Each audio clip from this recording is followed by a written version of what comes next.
Hello, John Carlson here. It's been quite a while since I've gone live, and I just put a post up in regards to the five love languages. Did a brief explanation to many of them, and wanted to come on here, and that's why I titled this live the way I did with the question, what is so important about the five love languages?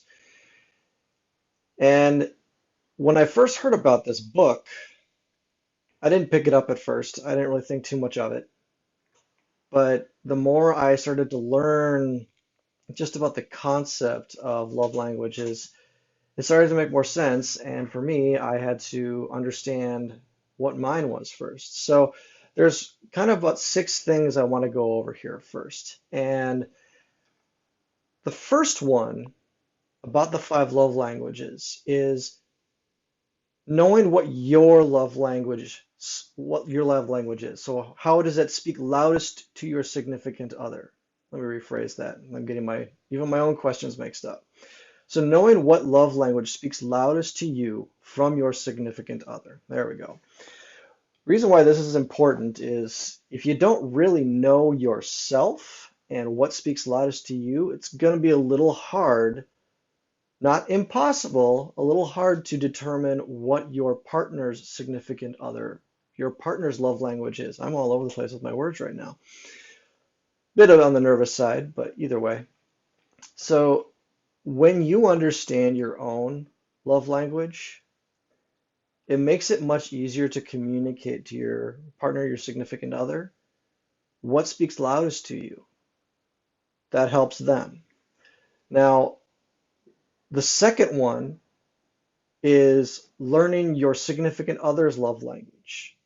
These can almost be done simultaneously, like learning what yours is and learning what theirs are. There's actually a test in the book, which I'll get into in a moment. But learning the love languages of yourself personally and of your partners, it makes a really significant difference in how you communicate to yourself and how you communicate to your significant other or your partner. So there is a test to discover yours, and your significant other's love language. And it's actually on the site. You can go there. I think fivelovelanguages.com, I think. I don't remember the exact URL for that. But if you go on there and do it, there's a series of questions that go with it. But when you really learn that, you learn what your dominant one is, and you learn what your partner's dominant one is. And there always is a dominant. That's the third thing. Actually, sorry, the fourth thing. There's always a dominant love language. It doesn't mean you don't appreciate the other love languages. It just means that there's one that speaks louder to you, and there's one that speaks louder to your significant other. When you learn this, you start to see what ones come after the primary one. And when you start to learn that, you start to discover why certain things don't speak too terribly loud to you. When you have your dominant one, you'll start to understand how those other love languages fit in. And when they fit in, they start to make more sense to why they speak to you so significantly in particular situations. Your dominant one will be one that will speak loudest in almost any situation. It won't matter so much. Fifth, love languages require work and listening to understand this about your significant other and technically about yourself. And I know as men, we don't always want to take the time to get to know that. We just want to be like, well, why can't it just be this? Or why can't it just be that? It would be nice if that was the way. But there is a way that speaks to us the most. And eventually I will go through and break down each one. Now, keep in mind, I have not done any of the seminars. I haven't done any of the classes. So this is all my own thoughts on everything. But I've gone through and studied this a little bit.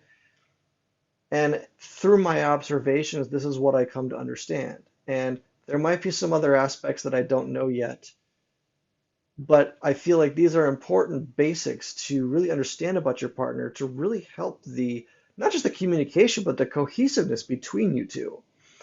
So I encourage you to read the book, The Five Love Languages. If there's a main one, there's actually a few offshoots of the five love languages, one for yourself, one for your kids, and so on. Eventually I'll go into those. Or if you don't like reading, listen to it on audio. That's what I did first. I listened to it on audio. I actually did read the book. I can't remember which order I did it in, but maybe you want to do it on audio and then follow along. Whatever works for you on that end to get the information down. And you're not going to get everything upon one read. You'll retain maybe 10% at first of what you read. Then you keep going on it, you'll retain more. But I highly encourage you to learn your love language and then learn the love language of your partner. It'll help the communication and it'll help you communicate to your partner. So get the book, get it on Kindle, get the audiobook. However, I think it's on YouTube. That's pretty much complimentary. There might be some ads going into it. Or if you have an Audible account, you can download it from there. But the test will be really good to have because it'll get to help you get to know yourself a bit more, and therefore will help you with your partner or your significant other. So I hope this information finds you well, and we will talk again soon. Bye for now.